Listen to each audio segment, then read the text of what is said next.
자, 그럼 우리 기도하고 시작하겠습니다. 하나님 아버지, 우리 권사님, 장로님, 집사님 이곳에 나와서 하나님의 말씀을 배웁니다. 하나님의 말씀을 배울 때마다 우리의 믿음이 부요해지게 하여 주시고 우리가 얼마나 행복한 하나님의 백성인지를 깨닫고 영광을 돌릴 수 있게 하시옵소서. 하나님의 말씀을 배울 때마다 깨닫는 깊이가 더하여질 수 있게 하시고 우리의 마음속에 기쁨이 넘치는 시간 되게 도우시옵소서. 영광과 존귀를 하나님께 올리오며 예수님의 이름으로 기도드리옵나이다. 아멘. 자, 우리가 메멘토 모리 배우고 있지 않습니까? 이 메멘토 모리는 죽음을 기억하라, 너는 반드시 죽는다는 것을 기억하라, 이 메시지라고 말씀을 드렸습니다. 목사님, 우리가 죽는다는 얘기가 제일 싫어하는 얘기인데 이렇게 이야기하시면 우리의 마음이 무겁습니다, 이렇게 생각하시는 분들도 계시나요? 그러한 마음을 드리려고 이렇게 말씀드리는 게 아니고, 우리는 반드시 죽음을 기억하면서 살라는 거예요. 왜? 그것을 기억하지 않으면 겸손해지지 않거든요. 우리가 어떠한 존재인지 모를 수 있단 말입니다. 우리는 영원히 살 것이라는 착각 속에 빠져 있어요. 그래서 어떻게 살아야 할지를 잘 인식하지 못할 때가 있다는 것입니다. 제가 지난번에도 말씀드렸잖아요. 로마의 장수가 전쟁에 나가서 승리하지 않습니까?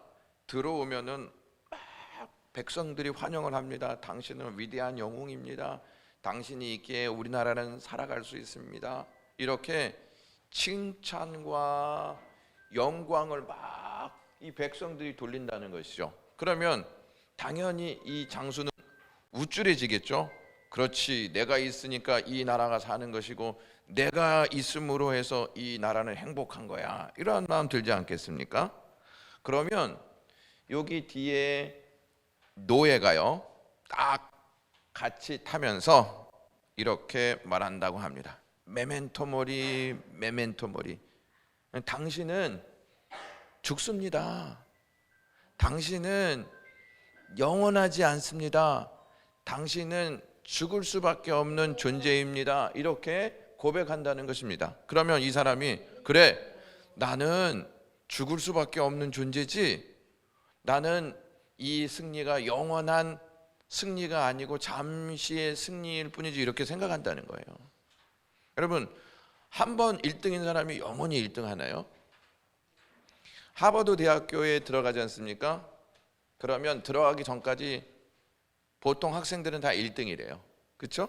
근데 하버드 대학교에 딱 들어가면서 1등을 계속 놓치는 거예요. 1등을 놓치면서 자기가 얼마나 연약한 존재인지를 안대요. 그래서 하버드 대학교에서 자살하는 친구들이 그렇게 많대요. 그러니까 1등이 영원한 1등이 아닌 것을 우리는 세상 속에서 잘 알 수가 있는 것이죠. 죽음을 기억하라, 메멘토 모리 하면서 그 안에 담긴 내용이 전쟁에서 승리했다고 너무 우쭐대지 마십시오. 오늘은 개선 장군이지만 당신은 언젠가는 죽습니다. 그러니 겸손하게 행동하십시오. 이것이 이 메시지의 중심이라는 것입니다. 우리가 이 내용을 깊게 인식할 필요가 있어요. 우리는 하나님 앞에 다 가야 할 인생인 것이죠. 하나님 앞에 가야 할 인생이라면 중요한 게 겸손이라는 거예요. 나는 하나님 앞에 가야지, 나는 하나님을 만나지, 내가 하나님 앞에 서야지, 이러한 자세를 가지고 산다면 우리의 생각이 좀 달라지지 않겠냐 하는 것입니다. 그래서 열흘 붉은 꽃이 없다 이렇게 말하잖아요. 10일 붉은 꽃이 없다는 말은 10일 지나면 다 시든다는 거예요, 안 시드는 거예요? 시든다는 것이죠. 개선 장군이 들어올 때 여기 얼굴에 빨간색을 칠하고 들어왔다고 제가 말씀드렸죠. 이게 꽃을 의미하는 거예요. 꽃. 열흘 꽃 조금 있으면 진다. 그러니까 당신의 승리가 영원한 승리가 아니고 질 수밖에 없다, 이것을 내포하고 있대요. 그러니까 그 당시에 사람들이 참 지혜로웠다 이런 생각 들지 않습니까? 안 믿는 사람들도 저렇게 지혜로운데 믿는 우리가 지혜로워야 되지 않겠는가, 지혜롭다는 말은 뭐냐면 내 한계를 내가 인식하는 거예요. 내 한계를 인식하지 않으면 하나님 바라볼까요? 안 바라볼까요? 안 바라봅니다. 자, 더불어 장군은 신이 아니라 인간일 뿐임을 잊지 않고 공손해져야 한다 하는 사실을 경각시키는 걸 메멘토 모리, 메멘토 모리요. 저도 목사이지만 언젠간 하나님 앞에 서지 않습니까? 하나님 앞에 서야 되는 너는 하나님 앞에 겸손해야 된다. 이러한 것을 여기에서 배울 수가 있다는 사실입니다. 여러분, 이어리온 교수가 이제 이 메멘토 모리 책을 썼습니다. 이 메멘토 모리 책이 이병철 회장이 24가지의 질문에 대한 답을 쓴 거예요. 답을 썼는데 예수 그리스도를 영접하고 쓴 거예요. 만약에 예수 그리스도를 영접하지 않고 썼다 그러면 세상적인 지식에 불과한데 예수 그리스도를 믿고 썼습니다. 믿고 썼는데 이 썼을 때 이분도 암에 걸렸어요. 암. 그러니까 죽음을 생각하면서 쓴 것이죠. 이병철 회장의 그 사연을 생각하면서 쓴 것이죠. 그러니까 의미가 있는 것이죠. 만약에 죽음에 대한 의미를 모르고 썼다 그러면 그렇게 깊지 않았을 것이고 우리의 마음에 와닿지 않았을 것입니다. 이어령 교수님은 이제 소천하셨지만 소천하시기 전에 이 메멘토 모리에 대한 내용을 주고 하나님 나라에 가셨다 이렇게 말씀드릴 수 있습니다. 자, 이병철 회장의 질문 중에 이러한 질문이 있어요. 종교의 목적은 모두 착하게 사는 것인데 왜 천주교만 제1이고 다른 종교는 이단시하나? 이병철 회장이 질문한 거예요. 그러니까 이병철 회장은 천주교와 관계가 있었다는 말이 없었다는 말이에요. 있었다는 말이에요. 신부들과 관계를 맺고 있었다는 말입니다. 근데 요걸 조금 질문을 바꿔서 기독교만 제1이고 다른 종교는 이단시하나? 보통 우리는 기독교만 구원이 있다.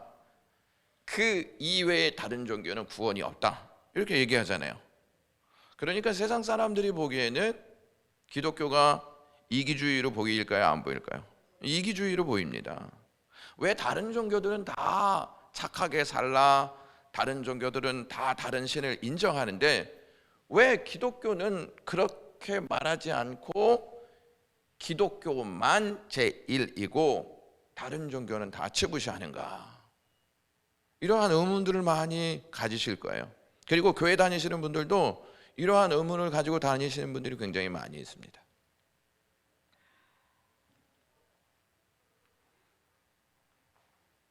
안 넘겨지네요.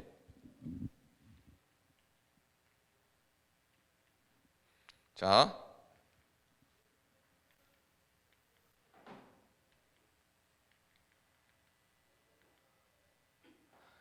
아까 그 질문에 종교의 목적은 모두 착하게 사는 것인데 왜 천주교만 제1이고 다른 종교는 이단시하나? 이 질문에는 4가지에 대한 질문도 같이 내포되어 있습니다. 그게 뭐냐? 죄 없고 착한 사람을 지옥에 보내는 것이 정당한가? 그렇지 않습니까? 아, 착한 사람을 왜 지옥에 보냅니까? 이게 정당하냐? 일반 사람들은 다 이렇게 생각하는 것이죠. 두 번째, 예수를 믿지 않는다는 이유로 사람들을 강제로 지옥에 보내는 것은 과연 도덕적인가? 도덕적인가 이거예요. 충분히 생각할 수 있어요, 없어요? 충분히 생각할 수 있다는 것이죠. 아, 너무하시네 하나님. 예수를 믿지 않는다는 이유로 어떻게 지옥에 보내셔? 그 불만이 당연히 쌓이고 하나님에 대한 인식이 좋지 않은 것이죠. 세 번째는 착하게 살면 구원받지 않는가? 교회 다니지 않는 사람이 훨씬 더 착해. 그러면 교회 다니는 사람은 이 사람보다 덜 착한데 하나님 나라 가고 교회 다니는 사람은 이 사람보다는 못된 짓도 많이 하는데 교회 다닌다는 이유로 천국에 가고 이거 불공평한 게 아닌가 이런 생각을 할 수 있겠죠? 그런 질문이에요. 네 번째, 왜 다른 종교에는 구원이 없고 오직 기독교에만 구원이 있는가? 그래서 우리가 이걸 좀 아셔야 될 거 아니겠습니까? 이걸 아셔야 손주들이 질문하고 친구들이 질문하고 가족들이 질문할 때 답할 수 있어야 하지 않겠냐 하는 것입니다. 첫 번째 질문입니다. 죄 없는 사람들을 지옥에 보내는 것은 정당한가? 여기 앞에 어떠한 사람들?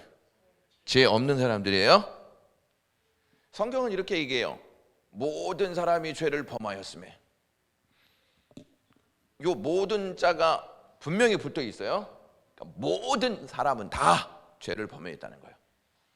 죄를 범하였으니까 하나님의 영광에 이르지 못한다 이렇게 말해요. 그러니까 하나님과 관계를 맺을 수 있다 없다? 없어요. 왜? 죄를 범했기 때문에. 어떤 사람이? 모든 사람이.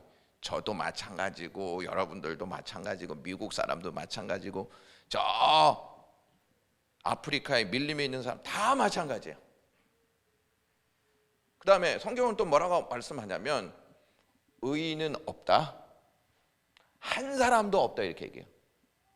그냥 의인은 없어 이렇게만 언급하지 않고 여기에 하나도 없다 이렇게 얘기해요.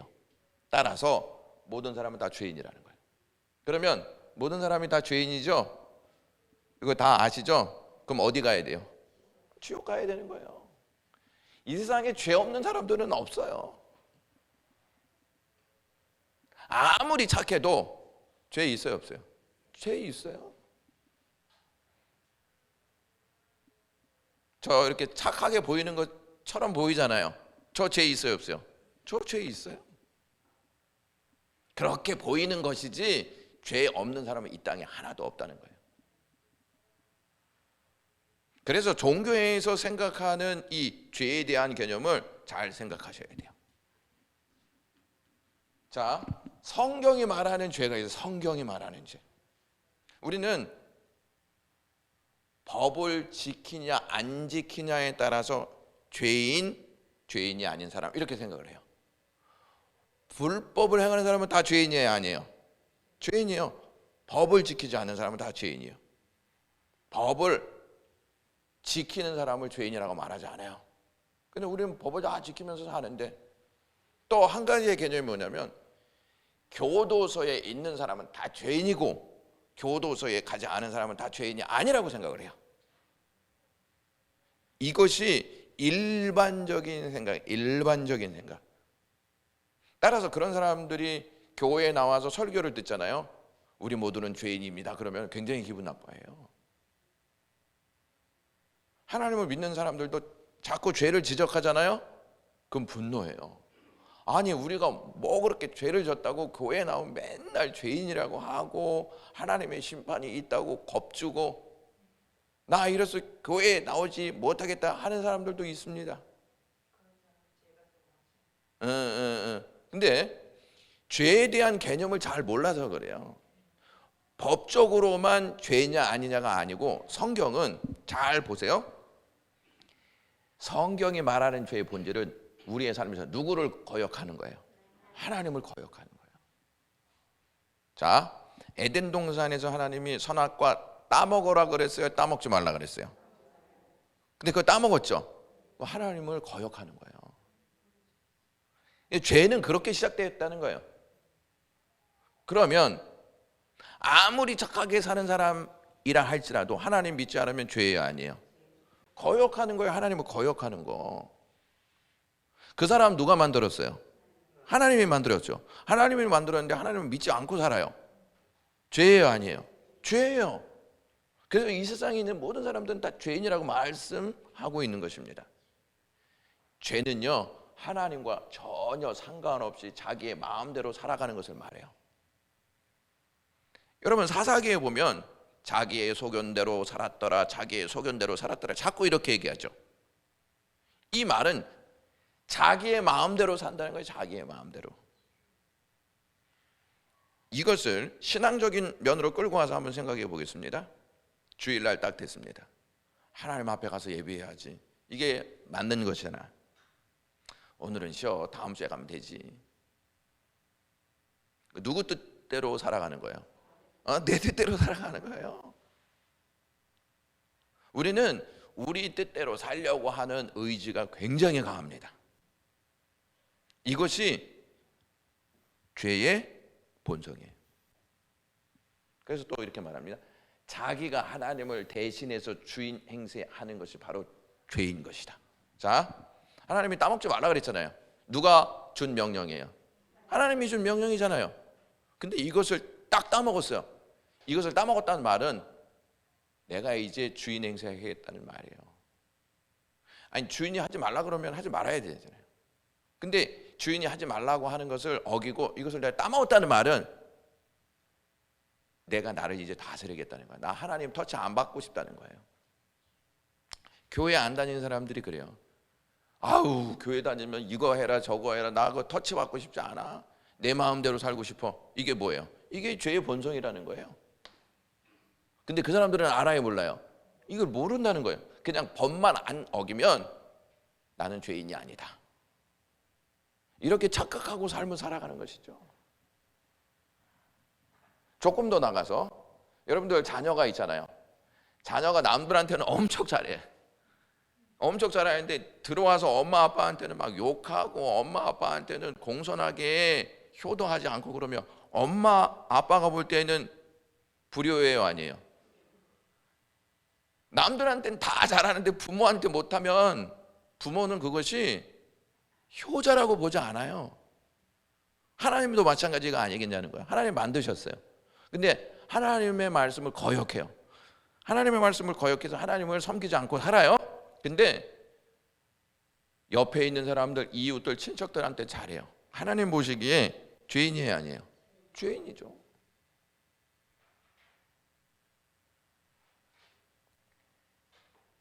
두 번째 질문 보세요. 예수님을 믿지 않는다는 이유로 사람들을 강제로 지옥에 보내는 것이 과연 도덕적인가? 네? 자, 하나님은 도덕적인 분이세요, 아니세요? 도덕적인 분이세요? 죄가 없이 거룩하신 분이시잖아요. 도덕적인 하나님이 자신을 믿지 않는다는 이유로 사람들을 강제로 지옥에 보내는 것이 과연 도덕적인가? 굉장히 이 질문이 논리적인 것 같지 않습니까? 하나님은 도덕적이신 하나님이신데 하나님을 믿지 않는다는 이유로 사람들을 지옥에 보내요. 이게 도덕적인가? 여러분들 어떻게 답하실 것 같아요? 진짜 이런 질문을 받으면 내가 어떻게 답해야 되지? 이런 생각하지 않겠습니까? 자, 이제 잘 들으셔야 돼요. 지옥에 대한 개념이 우리는 불교랑 좀 달라요. 다른 종교랑 다르단 말이에요. 무엇이냐? 우린 지옥하면 죽은 이후에 가는 곳, 뜨거운 불이 막 타오르고 거기에 고통받는 곳이라고만 딱 개념화되어져 있어요. 죽음 이후에 가서 심판받아 고통 중에 사는 곳, 이게 지옥이라고 통상적으로 생각한단 말이에요. 그렇죠? 근데 잘 보세요. 기독교에서 뭐라고 얘기하냐면 기독교에서 말하는 지옥이란 고문실이 아니다. 너희들 나를 안 믿었으니까 이제 한번 고문을 당해봐라 하하하 하고 고문하는 고문실이 아니라는 거예요. 이 지옥이. 예? 지옥이란 세상에서 가장 의미 있고 아름다운 존재인 하나님으로부터 무엇을 말한다? 분리를 말하는 거야. 분리. 하나님과 분리된 상태가 지옥이라고 성경은 말해요. 자, 보세요. 아담과 하와가 에덴 동산에서 하나님과의 관계를 맺으면서 살았잖아요. 얼마나 기뻤는지 몰라요. 하지만 선악과를 딱 따먹었어요. 이거는 이제 하나님과의 관계를 끊어버리겠다는 거예요. 왜? 하나님 말씀을 지키지 않았으니까. 그래서 딱 에덴 동산에서 쫓겨나잖아요. 쫓겨났을 때 처음 찾아왔던 고통이 뭘까요? 처음 찾아왔. 이제 에덴 동산에서 딱 나와서 삶을 살았잖아요. 첫 번째 찾아온 고통이 아들의 죽음이었어요. 아벨의 죽음이었잖아요. 하나님과 분리된 삶의 죽음이라고 하는 고통이 딱 깨닫게 되어지는 것입니다.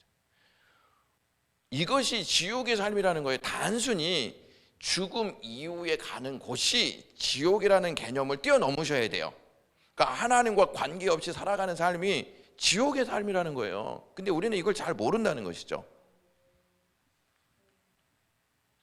창조주 하나님을 의도적으로 끝까지 거부하면서 자신이 주인의 중심이라고 선언하며 교만하게 살아가는 사람들은 결국 하나님과 영원히 분리되고, 이게 지옥의 삶을 사는 거예요. 사랑하는 사람들과 영원히 분리된다. 여러분, 제일 고통스러운 게 뭐냐면 사랑하는 사람과 분리되는 것이잖아요. 그래서 사랑하는 사람이 죽으면 그렇게 가슴 아파하는 것이죠. 죄는요, 하나님과 분리시켜놔요. 하나님과 분리시켜 놓는 그 상태가 바로 지옥이라는 거예요. 근데 우리는 그렇게 생각을 안 해요. 그냥 지옥은 너무 무서워. 어우, 죽음 이후에 가는 거, 이렇게만 생각을 하는 것이죠. 자, 자기가 살고 싶은 대로 자기가 주인이 되어 살아가는 것이 지옥이라는 거예요. 자, 그러면 자 보세요.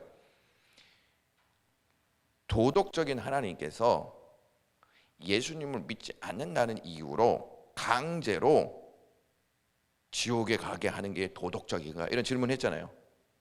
자, 그러면 도덕적인 하나님께서 우리를 만드셨죠. 그러면 우리는 그 하나님을 의지하고 살아가는 것이 마땅해요, 마땅하지 않아요? 예를 들어서 부모가 자식을 낳았어요. 사랑으로 낳았어요. 그러면 자식이 부모의 사랑을 받았잖아요. 그러면 부모의 사랑을 받은 자녀들이 부모에게 효도하면서 살아야 하는 것이잖아요. 근데 효도하지 않아요. 부모를 완전히 무시해버려요. 나는 엄마가 나를 낳았다는 거 나 인정하지 않아. 이렇게 살아가요. 도덕적이에요, 아니죠? 이 삶이 지옥이라는 거예요. 죽음 이후에 가는 것도 지옥이지만 이 땅에서 사랑하는 사람과 분리되어서, 즉 하나님과 분리되어서 살아가는 삶이 지옥이라는 거예요. 예를 들어서 장로님이 저를 엄청 사랑해서 맨날 사랑을 줘. 근데 나는 사랑받고 있다고 전혀 생각하지 않아. 그럼 이런 관계가 지옥이라는 거예요. 사랑을 주는데 그럼 너무 감사하면서 살아가야 되잖아요. 이게 행복이잖아요. 근데 이 행복을 느끼지 못하고, 에휴, 장로님 맨날 잔소리만 해. 잔소리만 할 뿐만 아니라 나를 별로 사랑하지 않아. 아이고, 뭐 그까짓 거 조금 줬다고 너무 생색내시네. 그러면 장로님과 나는 그게 지옥 상태예요. 그렇지 않아요? 인정해주지 않는 것, 이게 지옥이라고 하는 개념이에요. 우리는 하나님의 사랑을 받고 있는데 그러면 하나님 앞에 도덕적인 반응을 하고 있느냐 하는 거예요. 죄가 뭐라 그랬어요? 죄가 거역하는 거라 그랬잖아요. 그러면 도덕적인 반응을 해야 안 해요? 안 하는 거예요. 근데 자꾸 하나님은 도덕적인 하나님이시면서 예수님을 믿지 않는다는 이유로 강제로 지옥에 가게 한다? 이러한 잘못된 생각들을 자꾸 하는 것이죠. 이분이 누구시냐면 미국의 아주 유명한 신학교의 석학이세요. 도널드 카슨이라고 하는 교수님이세요. 이 카슨 교수님이 지옥을 이렇게 얘기해요. 보세요. 지옥은 착한 사람이 믿을 것을 믿지 않는다는 이유로 가는 곳이 아니다. 에? 사람이 지옥에 가는 이유는 무엇보다도 그들이 자신을 지으신 분을 무시하고 스스로 우주의 중심에 서려 했기 때문이다. 지옥은 이미 회개한 사람들이 있는 곳이 아니다. 이렇게 얘기해.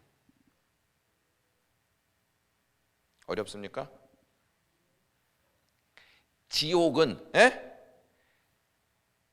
착하지 않는 사람이 가는 곳이라고 생각하기보다 뭐 하지 않아서? 회개하지 않아서. 자, 왜냐하면 하나님을 거부했잖아요. 하나님, 내가 하나님을 거부했습니다. 나를 좀 용서해 주십시오. 이게 회개죠.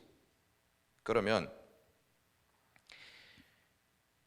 회개하지 않는 곳, 않는 것, 지옥은 같이 가는 것이죠. 회개하지 않는 존재, 지옥 같이 가죠. 그러면 천국은 회개하는 것과 천국과 같이 가요.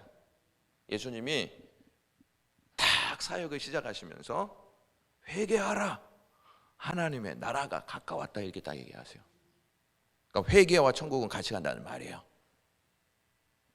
너무 중요한 말씀이에요. 이 세상에서 첫 말씀이 중요하시잖아요. 에? 하나님은 회개해라, 천국이다, 이렇게 말씀하시는 거예요. 자, 여러분 잘 한번 들어보세요.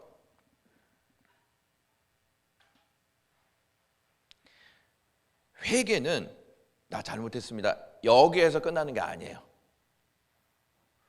자, 죄는 하나님을 거부하고 지옥은 하나님과 분리된다 그랬잖아요. 회개는 내 죄를 인정하고 하나님과의 관계가 회복되는 거예요. 그거를 갈망하기에 회개하는 거예요.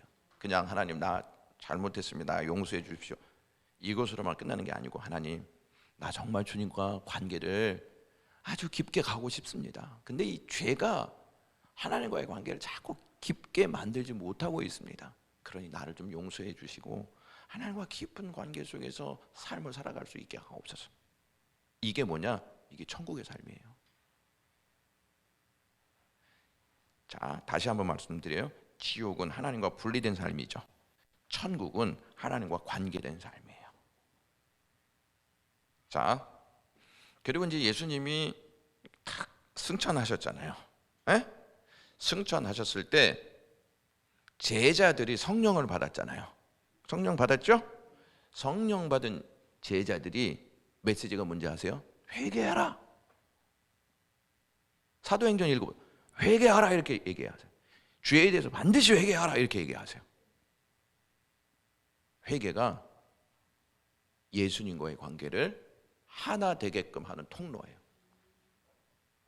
자, 그럼 예수님이 딱 오셔서 첫 말씀이 회개하라, 천국이 가까웠느냐, 이렇게 말씀하셨죠.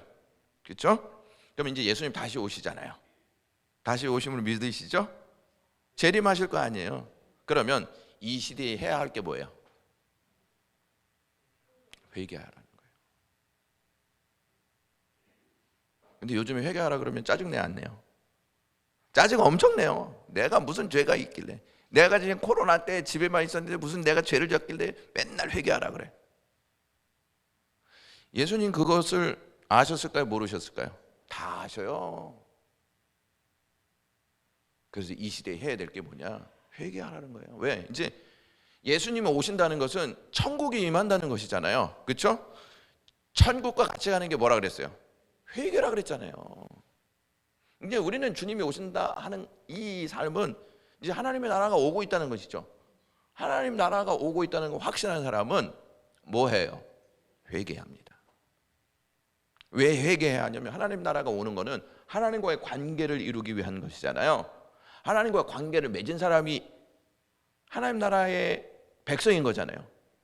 하나님 나라의 백성은 하나님과의 관계를 맺는데 하나님과의 관계는요, 회개 없이는 절대 안 됩니다.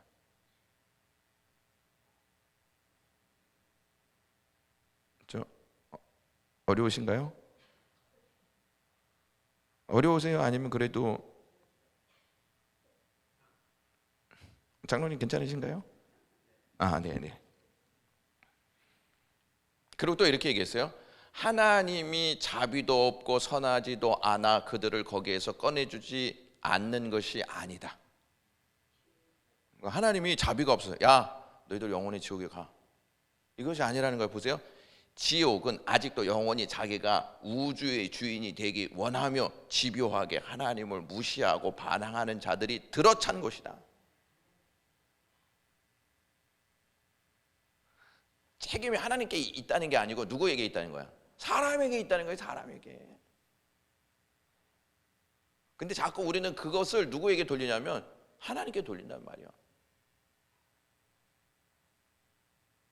여러분, 이런 속담이죠. 방구 낀 놈이 먼저 성낸다는 말이죠. 방구는 자기들이 끼워놓고 누구한테 성내요? 하나님한테 성내는 거예요. 죄는 우리가 져놓고 성은 누구에게 내냐면 하나님께 낸다는 말이에요.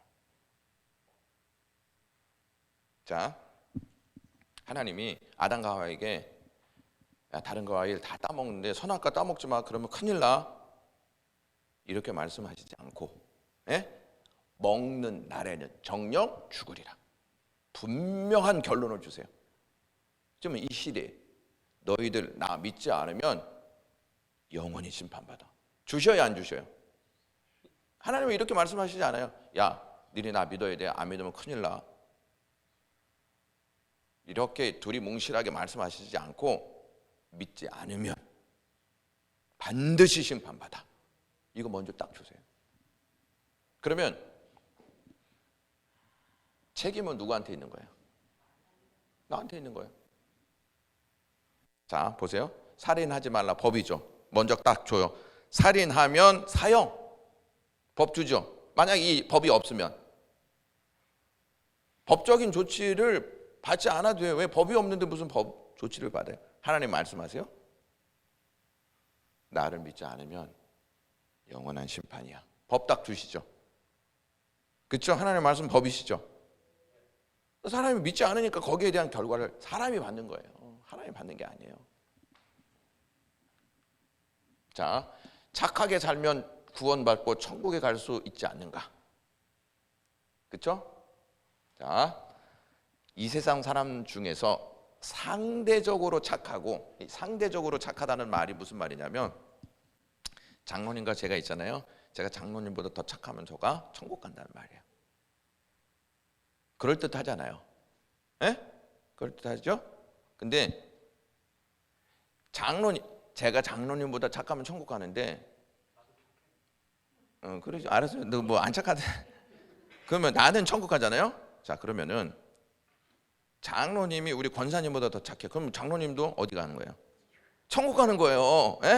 근데 우리 권사님보다 우리 이 권사님 계시잖아요. 이 권사님에 비해서 우리 권사님 더 착해. 그럼 권사님 어떻게 해요? 천국 가는 거예요. 기준이 여러분, 착하다는 기준이 뭐예요? 착하다는 기준이 뭐예요? 이게 굉장히 애매한 거거든요. 근데 여기에 보면 상대적으로 이렇게 얘기해요. 상대적으로.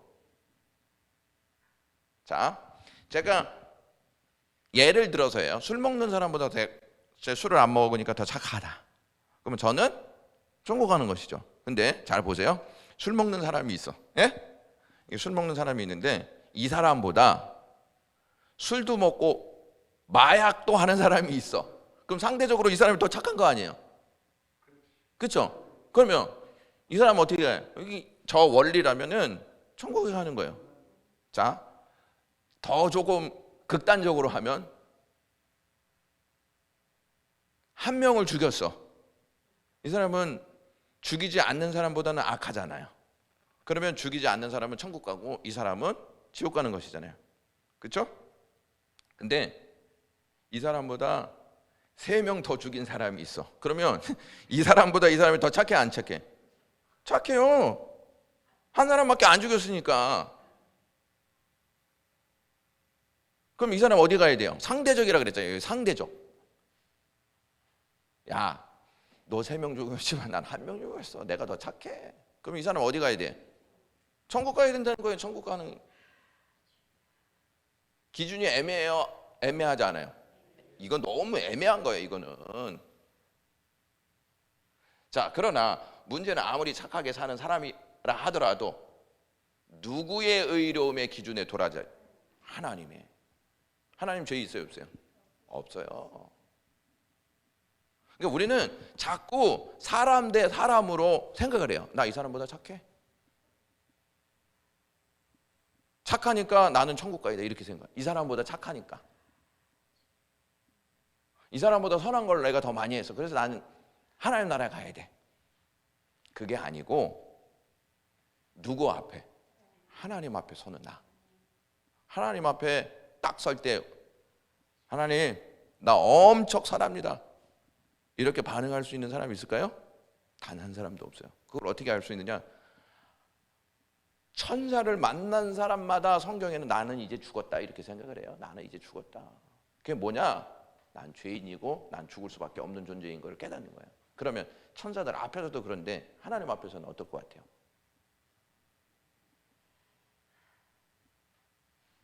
그리고 또 이렇게 얘기해요. 하나님 앞에서 구원받을 만큼의 의롭다고 내세울 사람은 아무도 없어요. 없어. 누가 있어요? 이 세상에 모든 사람은 다 죄인이라 그랬잖아요. 하나님 앞에서 구원받을 만큼 의롭다고 내세울 사람 한 사람도 없어요. 왜? 성경은 의인은 없나니 하나도 없다고 딱 말씀하셨기 때문에 그래요. 자, 기독교는 죄인으로 출발해요. 죄인으로. 난 죄인이죠. 그래서 뭐가 필요하냐? 복음이 너무 필요하다. 이렇게 출발을 해요. 예수님이 필요하다 이렇게. 근데 일반 종교는 죄인으로 시작하지 않아요. 도덕으로 시작해요. 나 저 사람보다 도덕적인 싸움이 있어야 돼. 더 착해야 돼. 이런 걸로 출발한다고요. 다르죠? 완전히 다르죠? 출발이 다르다는 거예요.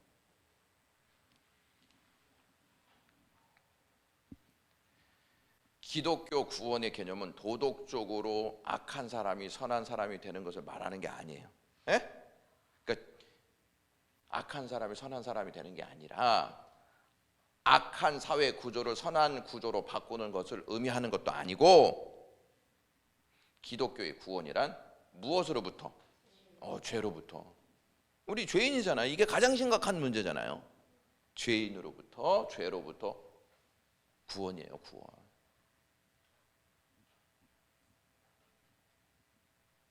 이건 뭐냐? 다 물에 빠져서 이제 휩쓸려 내려가요. 에? 휩쓸려 내려갈 때 이 물 속에서 구원받는 게 가장 먼저잖아요. 그렇죠? 근데 막 죽어가는 사람들한테 야, 너 거짓말 몇 번 했어? 너 계속 물어봐요? 아니잖아요. 그렇죠? 구원해 주는 거야. 이렇게 다 구원해 줘. 그러니까 기독교의 구원은 죄로부터의 구원이에요. 근데 사람들은 죄의 심각성을 잘 몰라. 그래서 우리는 어떠한 걸 좋아하냐면 환경으로부터의 구원을 좋아해요. 환경으로부터의 구원. 내 삶이 지긋지긋해. 그래서 여기에서부터의 구원을 자꾸 생각을 해요. 근데 나아지는 게 하나도 없거든요. 자꾸 안 나아져. 그래서 하나님께 별로 감사 안 해. 왜 나는 똑같은 삶을 주셔가지고 이렇게 형편이 나아지지 않고 더 어려워지는가? 여기에 포커스를 맞춰요. 근데 포커스를 다르게 맞춰야 돼요. 죄예요, 죄. 죄가 얼마나 심각한지를 아셔야 돼요. 나를 죄로부터 구원하셨어. 죄로부터 구원하시지 않으면 무슨 삶일까요? 지옥의 삶이에요. 하나님과 분리되어 있으니까. 근데 하나님이 나를 그 죄로부터 구원해 주셨어요. 죄로부터 구원해 주셨다는 말은 하나님과 분리된 삶에서 나를 하나님과 함께하는 삶으로 인도하셨다는 말이에요. 아셨죠? 그러면 우리는 무슨 삶이에요? 이제 지옥의 삶이었잖아요. 이제 하나님과의 관계를 맺어서 이제 하나님 안에서 삶을 살아가. 이게 무슨 삶이에요? 에? 하나님 나라의 삶이에요. 하나님 나라의 삶. 그러면 지옥에 있었던 우리가 하나님의 은혜로 하나님 나라의 삶을 살아가고 있어. 기뻐요? 아니면 엄청 기뻐요? 잘 보세요. 이것으로 환경을 이겨나가는 거예요. 무슨 뜻인지 아셨죠? 그래, 내 환경은 좀 어려울 수 있어. 근데 나 하나님 안에서 나 삶을 살아가고 있지. 하나님과 분리된 삶에서 부자들도 있잖아요. 그 사람들 막 우리보다 더 평안하게 보일 수도 있잖아요. 근데 성경의 눈으로 보면 하나님과 분리된 삶을 살아가죠. 그럼 그 사람들은 어떤 삶을 사는 거예요? 지옥 삶을 살아가고 있는 거예요. 지옥 삶이 나아요? 아니면 조금 힘들어 내가 하나님 나라의 삶을 사는 게 나아요? 하나님 나라에서. 그러니까 늘 여러분 어려워도 이걸 잊지 마셔야 돼요. 뭐냐? 하나님 나 부르셨지. 하나님과 분리되어 있었던 나를 하나님이 사랑하셔서 부르셨지. 그리고 하나님과 관계 맺게 하셨지. 나 지옥 삶을 살지 않게끔 하나님 나를 부르셨지. 나 좀 힘들어도 나 이것으로 능히 이길 수 있어. 이게 하나님 나라의 삶인 거예요. 나 돈이 없어. 그래서 힘들 수 있어. 근데 하나님 나를 부르셨지. 지옥의 삶을 살지 않게끔 나를 부르셨지. 그래서 나는 하나님을 위해서 능히 이길 수 있어. 이게 하나님 나라의 삶이라는 거예요. 우리는 보통 하나님 나라도 죽은 이후에 결정되는 것이라고 자꾸 생각을 해요. 그래서 하나님 나라는 죽음 이후에 가는 것 이렇게 생각을 해요. 자, 여러분 한번 보세요. 하나님이 우리 부르셨잖아요. 그렇죠? 믿죠? 그래서 하나님을 알 수 있는 성경 공부 시간을 주셨어요. 그래서 이걸 딱 듣게 함으로 내가 가지고 있었던 의문들을 하나님이 다 벗겨내세요. 다 벗겨내면서 그렇지, 내 삶이 이렇게 어려우다. 하나님 나라의 삶을 살아가고 있지. 이게 얼마나 기쁜지 몰라. 이걸 깨닫게 하시는 거예요, 하나님께서. 이것이 무엇이냐면 이게 하나님 나라의 삶이라는 거예요. 보통 하나님 나라의 삶은 맨날 돈 쉬고 있는 거야. 오늘 얼마 맨날 돈 쉬고 있어.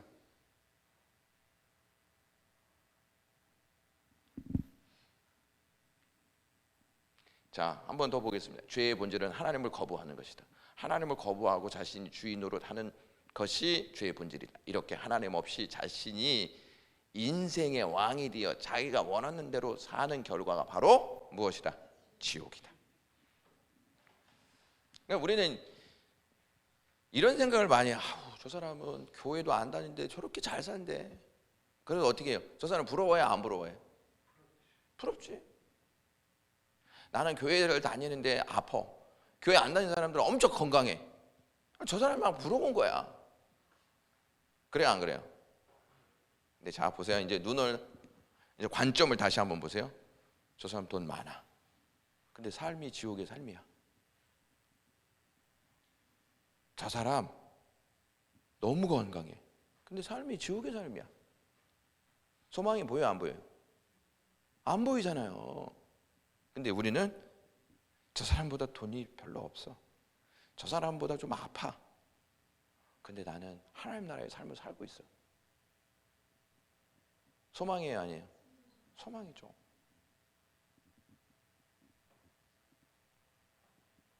그래서 여러분 주눅 드시지 마세요. 주눅 드시지도 말고 속된 말로 꿀리시지도 마세요. 여러분 지옥의 삶을 살아가는 사람한테 뭐 꿀릴 게 뭐가 있어요? 에? 주눅 들 게 뭐가 있어요? 그 사람들이 우리한테 주눅 들어야 되는 거 아니에요? 하나님과의 관계 회복이 바로 구원이다. 예수님을 하나님으로 믿는 믿음을 통하여 인간이 하나님과의 관계가 회복되면 하나님의 영생을 소유하게 된다. 자, 여기에서도 우리가 살펴봐야 할 게 있어요. 뭐냐? 영생을 항상 시간적인 개념으로 생각해요. 영원히 사는 거. 그렇죠? 그렇게 배우셨죠? 시간적인 개념이 아니에요. 영생은 무슨 개념이냐? 관계적인 개념이에요. 구원은 하나님과의 관계 회복이라고 그랬잖아요. 그러니까 영생은 뭐냐면 관계를 통해서 매번 누리는 거야. 관계를 통해서.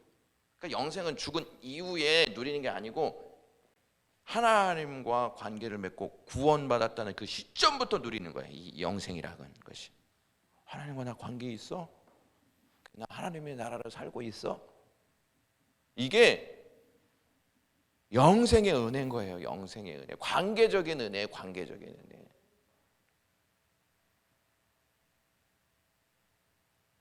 소위 말해서요. 이렇게 하면 좀 어떻게 생각하시죠? 부자가 있어. 에? 부자가 있는데 이 사람은 하나님과의 관계가 안 돼 있어. 그러니까 하나님의 사랑을 받고 있는 거야, 안 받고 있는 거야? 안 받고 있죠. 근데 우리는 돈이 그렇게 많지는 않아. 근데 하나님이 나랑 관계를 맺고 있어. 나는 이 관계를 통하여 자꾸 어려움들을 극복해. 그리고 하나님의 사랑을 늘 이렇게 받고 있어. 이 받고 있는데, 이 하나님의 사랑이 순간에 끝나지 않고 영원토록 이어진다는 거야. 영원토록.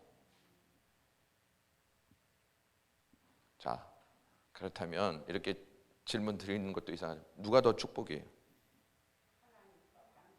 그렇죠, 그렇지.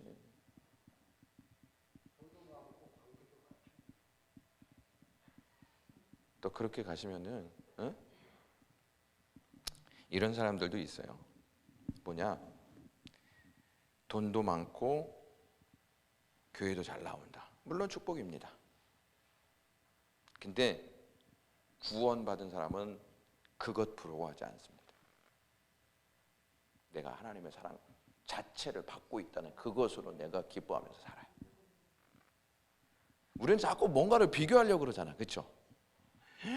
저 사람은 진짜 뭐 나보다 기도도 더 안 하는 것 같은데 더 큰 축복을 많이 받아.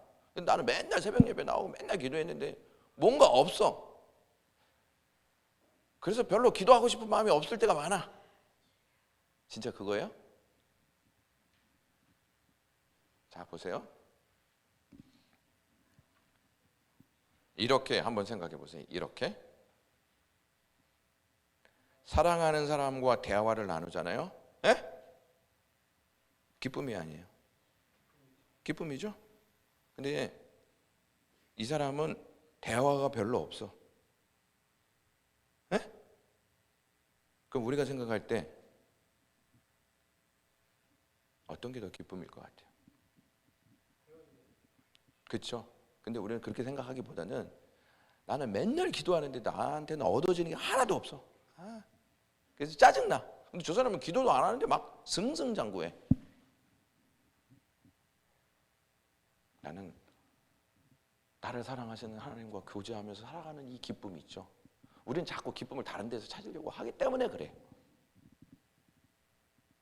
그러니까 이런 것도 또 되는 거야.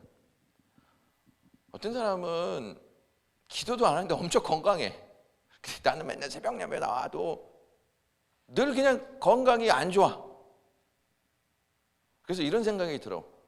나는 맨날 기도하는데 왜 건강이 안 좋고 저 사람은 기도하지 않는데도 건강이 저렇게 좋을까? 그러면은 기도하지 않는 게 더 낫지 않겠는가? 이런 생각이 들잖아요. 그렇잖아요. 인간적인 생각에. 그렇죠? 근데 이렇게 한번 바꿔보세요. 나는 비록 아파. 비록 아픈데 하나님과 자꾸 대화하면서 그 하나님의 사랑을 내 안에서 자꾸 찾고 싶어.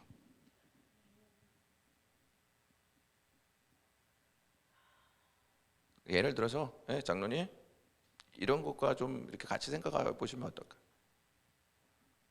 장로님은 이제 기도하시면서 이렇게 사시잖아요. 그러니까 하나님과 맨날 팔짱 끼면서 같이 가. 행복이 아니에요. 행복이죠? 근데 한쪽 사람은 하나님과 동행하지 않아. 그래서 이렇게 가. 다른 거에 뭐 있고 없냐 이것보다 나는 하나님과의 사랑 관계를 유지하고 있는가 이거에 더 포커스를 맞추세요. 여러분 이거예요. 여러분들 자녀가 있어. 장로님의 자녀가 있어. 근데 장로님이 뭐 그렇게 잘 살지는 않아. 그래서 아들이 아버지한테 아버지 우리 잘 살지 못해도요. 나 아버지랑 이렇게 사귐을 통해서 기쁨을 얻고 있어요. 그래서 저는요 너무 행복해요. 이런 자녀가 있는가 하면 아빠는 왜 저 사람보다 부자가 아니에요? 아빠가 부자면 내가 얼마나 행복하게 느껴졌겠습니까? 사 먹을 것도 다 사 먹고 싶고 왜 그렇게 하셨어요? 어떤 아들이 더 귀할 것 같아요? 어떤 아들이? 1번이죠.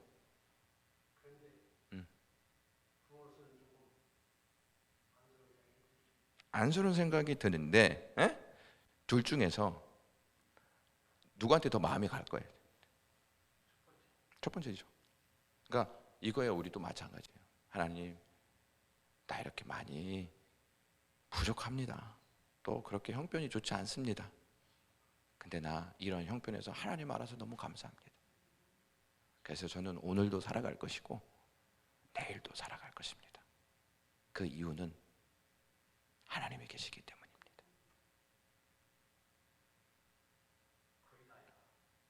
그게 장로님이세요? 그러니까 얼마나 그러니까 뭐 저 사람은 돈 많아가지고 자, 그런 것보다 지금 그거에 너무 감사하는 게 진짜, 이렇게 어르신들 그게 진짜 백이야 이렇게 얘기하시죠. 아무리 도덕적으로 깨끗한 사람이라 할지라도 창조주 하나님을 거부하고 자신이 스스로 왕노릇한다면 하나님과의 관계가 회복될 가능성은 전혀 없다. 하나님과의 관계가 회복되지 않으나 이 사람은 하나님의 영광된 복을 누릴 수 없다. 여러분, 복이라고 하는 건 자꾸 이렇게 뭔가 이렇게 우리가 원하는 게 막 이렇게 들어오는 걸 복이라고 생각하시잖아요. 우리 그렇죠? 그것도 복인데요. 내가 어려운 상황 속에서도 하나님의 사랑을 자꾸 누리는 거 있죠. 복일까요, 아닐까요? 나 하나님의 사랑을 누리고 있어. 나 하나님의 사랑이 있어. 그래서 나 세상에 기죽지 않아. 복이에요, 아니에요? 복이죠? 근데 우리는 자꾸 그것을 복으로 생각하기보다는 뭔가 자꾸 그냥 없는 건 생기고 올라가고 이러한 것으로 자꾸 복의 개념을 생각한다는 것이죠. 구원은 인간이 누릴 수 있는 최고의 영광과 기쁨이다. 그렇죠? 하나님과의 관계가 회복됐으니까. 그래서 하나님과의 관계 속에서 나를 자꾸 생각하는 거예요. 하나님과의 관계 속에서 미래도 생각하고 하나님과의 관계 속에 내 신분도 생각하는 거예요. 왜냐하면 하나님은 선, 기쁨, 생명, 영광, 행복 등의 근원이세요. 진짜 기쁨은요, 하나님과의 관계 속에서 있는 거예요. 물질과의 관계 속에서 있는 것도 아니고 건강의 관계 속에서 있는 것도 아니고 근원이라 그랬잖아요. 이 근원은 하나님과의 관계예요. 하나님과의 관계.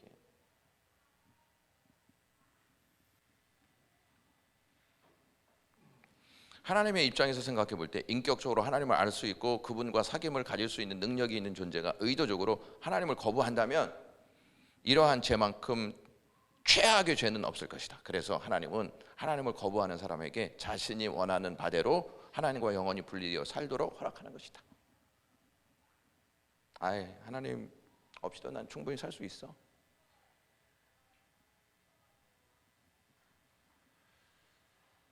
선한 행위 자체는 하나님이 요구하시는 의로움의 수준에 이르지 못한다. 우리가 암만 선하게 뭘 해보세요. 하나님의 의로움에 우리가 도달할 수 있을 것 같아요? 그리스도인들은 자신의 선한 행위 때문에 구원받은 것이 아니라 하나님이신 예수님의 의를 전가받음으로써. 자, 이게 무슨 말이냐면 예수님 십자가에서 돌아가셨잖아요. 그렇죠? 근데 다시 살아나셨어요. 만약에 살아나시지 못했다, 그럼 예수님이 죄 때문에 죽으신 것이죠? 그럼 예수님은 우리 구원할 수 있어요, 없어요? 없어요. 죽은 사람 구원해요, 못해요? 못하죠. 물에 빠진 사람, 죽은 사람이 구원해요, 못해요? 어떤 사람이 구원해요? 살아있는 사람이 구원해요. 근데 살아있다고 다 구원하느냐? 아니에요. 힘이 있어야 구원하는 것이죠. 살아있는 아기가 물에 빠져있는 아저씨 구원할 수 있어요, 없어요? 없죠? 자, 보세요. 예수님은 이 세상에서 가장 강하다고 하는 죽음을 이기셨어요. 그래서 세상 사람들은 다 죽는 거 아니에요. 근데 예수님은 그 죽음을 이기셨어요. 능력이 있어요, 없어요? 능력이 있으니까 살아나신 것이잖아요. 그래서 부활의 영광을 우리에게 보여주신 것이잖아요. 그래서 그분은 우리에게 생명을 주시는 능력이에요. 이 능력이 없으면 결코 우리를 살릴 수 없죠. 자, 이거를 십자가에서 다 이루셨어요. 이루셨죠? 그리고 이거를 믿는 우리에게 이렇게 주는 거예요. 딱. 야, 내가 이루었어. 이거 너한테 주는 거야. 그러면 우리는 누구 거 가지고 이제 사는 거예요? 예수님 거 가지고 사는 거예요. 예수님 거. 예수님이 십자가에서 죄를 사해 주셨죠. 그리고 뭐 주셨어요? 생명 주셨어요. 생명. 그거 가지고 살아가는 거예요. 그게 의예요. 의. 이렇게 얘기하잖아요. 내가 곧 길이요 진리요 생명이니 나로 말미암지 않고는 누구에게로 올 자가 없느니라. 이거 예수님이 말씀하신 거예요? 어떤 분이 얘기하신 거예요? 예수님이 말씀하시는 건 진리예요, 아니에요? 다른 사람이 말하는 건 주장이지만 예수님이 말씀하시는 건 진리예요. 그래서 여기에 그 어떤 것도 토를 달 수 없습니다. 진리이기 때문에. 다른 종교가 아무리 이거에 대해서 논박을 한다 할지라도 이건 진리예요. 그들은 주장이고. 진리가 이겨요, 주장이 이겨요? 진리가 이깁니다. 천국에 가는 것은 하나님이 결정하시는 것이기 때문에 인간의 노력, 지식, 경험, 착한 일 등으로는 구원을 얻을 수가 없다. 결국 예수님을 자기의 구원주로 받아들여서 영적으로 거듭나지 않고는 천국에 갈 수 없고, 예수님을 믿지 못한 사람은 즉 구원받지 못한 사람으로 지옥에 가게 된다. 그러니까 뭐예요? 예수 안 믿으면 어떻게 된다는 거예요? 죽어. 왜? 우린 죄인이기 때문에. 이게 결론이에요. 이게 간단해요? 아니면 엄청 복잡해요? 간단하죠? 진리는요 단순해요. 그냥 단순해. 막 이렇게 꼬고 저렇게 꼬고 막 하지 않습니다. 자, 이 차동엽 신부인데, 그러니까 이병철 회장 24가지 질문에 답을 했던 천주교 신부예요. 이 사람이. 예전에는 천주교 밖에는 구원이 확실히 없다고 이야기했어요. 예전에는. 근데 지금은 모든 종교에는 구원이 있다고 얘기해요. 어디가? 천주교가. 이거를 1965년에 발표를 했어요. 개신교도 다른 종교와 구분 없이 남으로 봤다. 그런데 65년 이후에는 갈라진 형제로 부른다. 타 종교에 구원이 있다. 이렇게 얘기해요. 어디서? 천주교에서. 그러니까 다른 종교에도 구원이 있다는 말은 예수 없어도 구원이 있다는 말이에요. 심각해요? 안 심각해요? 심각하죠. 그래서 우리나라도 포괄적 차별법을 딱 제정하잖아요. 이게 뭐냐? 예수 없어도 구원받는다. 만약에 예수만 구원받는다고 하면 법적인 조치를 받는다는 거예요. 이건 차별이라는 거예요. 그래서 제가 오직 예수만 구원받습니다 이렇게 설교하잖아요. 그럼 저 잡혀가요. 이게 악이에요. 이게 아주 사탄의 마지막 발악인 거예요. 이어룡 교수가 이 책 쓴 이어룡 교수도 어떻게 얘기했는지 한번 보시면, 기독교를 믿지 않으면 천국에 갈 수 없다고 성경 어디에 쓰여 있는지 나는 확실히 모른다. 애매모호한 입장이죠. 내가 알고 있는 것은 성경에 나오는 사마리아 사람의 이야기다. 사마리아 사람 알죠? 사마리아 사람은 기독교인이 아니라는 것이다. 길거리에 나그네가 강도를 만나 피를 흘리고 있는데 제사장도 레위인 사제도 다 못 본 척 하고 지나갔다. 이교도인, 그러니까 하나님을 믿지 않는 이 사마리아 사람아 나그네를 살려주고 갔다. 그러면 기독교인이 천국에 가겠다. 착한 사마리아 사람이 천국에 가겠다. 이러면 제사장이 천국에 가는 게 아니라 아무 관련도 없는 이교도가 천국에 가는 것이다. 이 말은 뭐냐? 쉽게 얘기하면 남을 도와주고 착하면 천국에 간다는 말이에요. 이게 누구의 주장이에요? 이어룡 교수의 주장이에요.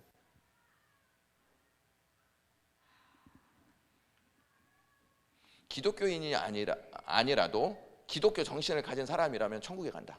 이게 무슨 말이에요 이게 도대체? 여러분, 기독교인이 아니라도 기독교 정신을 가진 사람이면 천국에 가. 아니, 기독교인이 당연히 기독교 정신을 갖고 있지 않았어요? 그래서 기독교가 세계 종교가 된 것이다. 그러니까 무슨 말이냐면, 예수님만 믿어야 구원받는다 하는 주장을 하기 때문에 세계적인 종교가 아니라, 착해도 선한 일을 해도 천국에 갈 수 있다고 말하기 때문에 세계 종교가 된 것이다. 이렇게 얘기해요. 여러분, 하나님이 기독교를 세계 종교로 만들기 위해서 예수님 보내신 거예요? 아니에요. 예수님 보내신 이유가 뭐예요? 구원 종교 만드시기 위해서 보내신 것이지 세계 종교 만드시기 위해서 보낸 게 아니에요. 그러니까 이어룡 교수가 얘기한 게 그러면 다 맞아요? 이어룡 교수가 얘기한 게 다 맞지 않아요. 그래서 우리는 잘 보고 성경적인 내용이 무엇인지를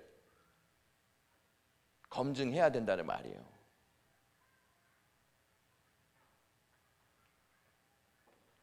자, 요한 웨슬리는 감리교 창시자예요. 감리교 창시자. 예? 이 감리교에서는 행위 구원을 얘기해. 행위 구원. 뭐냐? 하나님의 은혜로만 구원받는 게 아니고 우리도 선한 일을 해야 된다. 선한 일을. 맞아요, 틀려요? 그러니까 이거랑 똑같은 거예요. 내가 아들이 있는데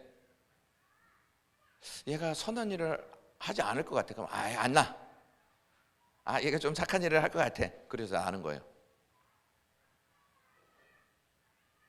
기독교는 장로님이 선한 일을 하기 전에 선택하신 거예요. 그래서 예정론이에요. 예정론. 예?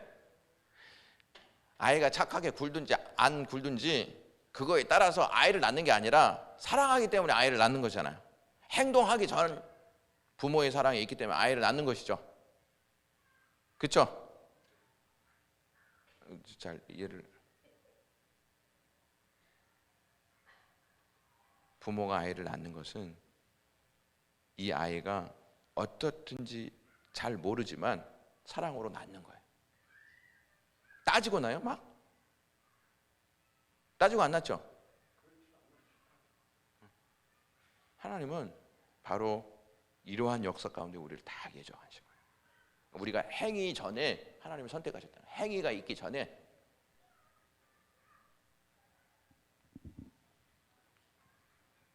이게 이제 장로교 창시자인데 칼빈이 이렇게 얘기해요. 인간의 구원 여부는 신의 의지로서 미리 예정되어 있고 인간은 스스로 자기의 운명을 바꿀 수 없다. 이렇게 얘기해요. 어려울 수 있습니다. 오늘은 여기까지 하겠습니다.